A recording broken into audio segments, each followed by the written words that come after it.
AFCON nyingine ilikuwa shida hoteli. Ivory Coast zimejengwa kambi, lakini hapa sisi tuna mahoteli ya kutosha. Kwa hiyo kikao hiki kinaanza kutupa changamoto kuhakikisha kwamba yale ushauri uliotolewa, maelekezo yaliyotolewa tunayafuata kuhakikisha kwamba tunafanya vizuri. Mwezi Agosti utakuwa na inspection nyingine, angalau tuwe kwenye asilimia zaidi ya 80, lakini pia mwezi wa 12 tunataka Disemba 2026 kila kitu kiwe sawa, ibakie sisi kufanya tournament za majaribio, na nia yetu kubwa ni kufanya tournament ya ufunguzi wa viwanja vya Talanta Nairobi pamoja na kiwanja cha Arusha viweze kufunguliwa, tuweze kufanya mashindano haya. Kwanza nalichukulia kama ni changamoto kubwa, kwa sababu mashindano yaliyoisha ya AFCON Morocco yalikuwa ni ya kiwango cha juu, na kama ulivyosikia takwimu kwamba kiasi gani kilikusanywa kule. Mimi najua tutakusanya hela, lakini siangalii sana kuhusu masuala ya hela. Nataka tufanye yawe ni mashindano ambayo yatakumbukwa. Kama nilivyozungumza, ni mashindano ambayo yatafanyika katika kipindi ambacho kina hali za hewa tofauti, lakini pia ni kipindi ambacho watakao kuja kwa ajili ya mashindano haya watapata burudani ya mpira, lakini pia baada ya mpira kutakuwa na maisha mengine ya kuidiscover East Africa. Mashindano haya yana umuhimu wa kuendeleza soka kwa sababu yatatuachia kumbukumbu ambayo itaambukizwa kwa vijana ambao wanachipukia, kuona kwamba hata na wao wana uwezo wa kuja kushindana kuweza kucheza AFCON. Lakini AFCON ya kwanza kuja kwenye eneo letu. Sisi tayari tuna programu nyingi za vijana wetu wamefanya vizuri. Kama nilivyoongea, sasa hivi nchi zetu tatu zote under 17 girls wote wako kwenye hatua za mwisho kwa ajili ya World Cup qualifier.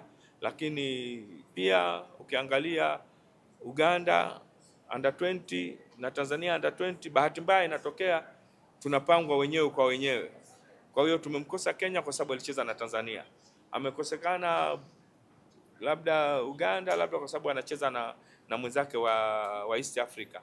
Lakini timu zetu zinafanya vizuri. Tanzania na Kenya wako kwenye AFCON, watakwenda na nia wafanye vizuri waende World Cup. Lakini pia Tanzania na Uganda wako kwenye under 17 boys, nia yao pia waende World Cup. Kwa hiyo sisi tunataka baadaye sisi hizi qualifiers za kwenda kwenye World Cup, AFCON za kategori zote tunataka iache impact ili tuweze kuwa ni tabia, sio ni jambo kwamba linatokea kama la kushtukiza. Kwa hiyo mashindano yatakapokuwepo hayo yatasababisha ile impact. Wazazi watapenda watoto wao wacheze, lakini watoto nao watapenda wacheze, waende juu, waone mfano wa wengine. Lakini pia miundombinu ya viwanja itakuwa imeachwa mingi. Vile viwanja vya mazoezi vyenyewe pia ilikuwa hatuoni umuhimu wa kuwa na viwanja vya mazoezi. Sasa hivi tumeona lazima kuwe na umuhimu wa kuwa na viwanja vya mazoezi ambavyo vinakidhi vile viwango vilivyowekwa. Kwa hiyo zote hizo tutabaki nazo, lakini pia tutabaki na miundombinu mizuri ya barabara nchi zetu hizi. Lakini pia bahati nzuri nchi zote tatu zina national airlines ambazo zitawasafirisha kutoka Nairobi kuja hapa saa moja, kutoka Nairobi kwenda Dar es Salaam, kutoka Entebbe kwenda Zanzibar kwenda Dar es Salaam ni rahisi. Kwa hiyo zote hizo zitakuja, lakini pia itatusaidia sisi pia kuimarisha miundombinu mingine. Tunataka mashindano mengine tukiweza tukawa na uwezo wa tutakuwa na reli hizo za SGR zitakuwa zinatuunganisha watu, badala ya kutembea na ndege watatembea na SGR ili pia waweze kudiscover nchi zetu za Afrika Mashariki. Sawa.